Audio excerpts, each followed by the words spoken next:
السلام عليكم. أنا اسمي عمرو، صاحب القناة اللي هي أولد إيجيبت، وقررت بقى إن أنا أطلع المرة دي بوشي، ونقدر بقى يعني نغير طريقة المحتوى. بدل ما يبقى المحتوى بس صور وحاجات عن السينما، هنتكلم برضه عن السينما وحاجات غير السينما. هنتكلم في حاجات يعني تاريخية، حاجات ثقافية، حاجات رياضية، سياسية بس على خفيف كده، حاجات برضه دينية برضه مش هنتعمق فيها قوي. يعني نغير المحتوى شوية، بس برضه هنتكلم في حاجات فنية.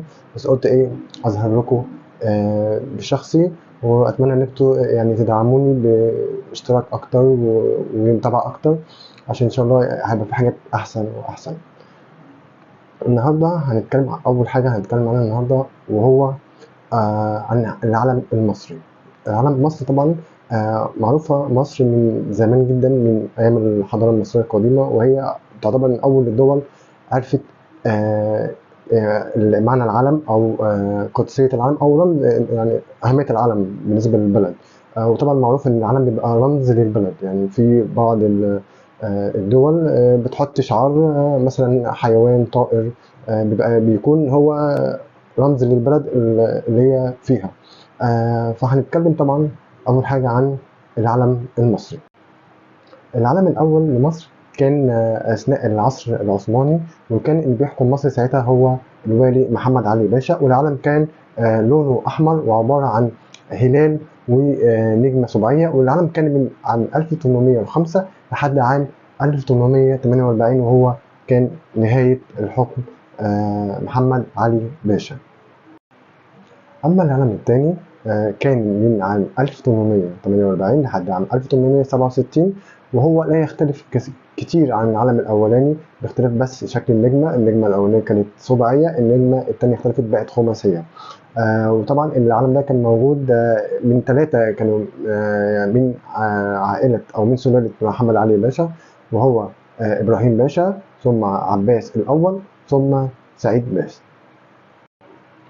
أما العلم الثالث وده بقى كان ساعة ما مصر تغير نظامها من الولاية إلى الخديوية.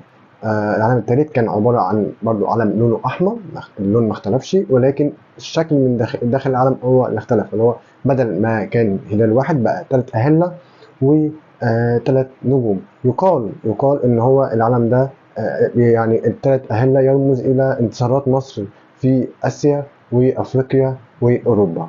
طبعا العلم ده طبعا كان موجود تحت قيادتين من أسرة محمد علي، وهو إسماعيل باشا وتوفيق باشا.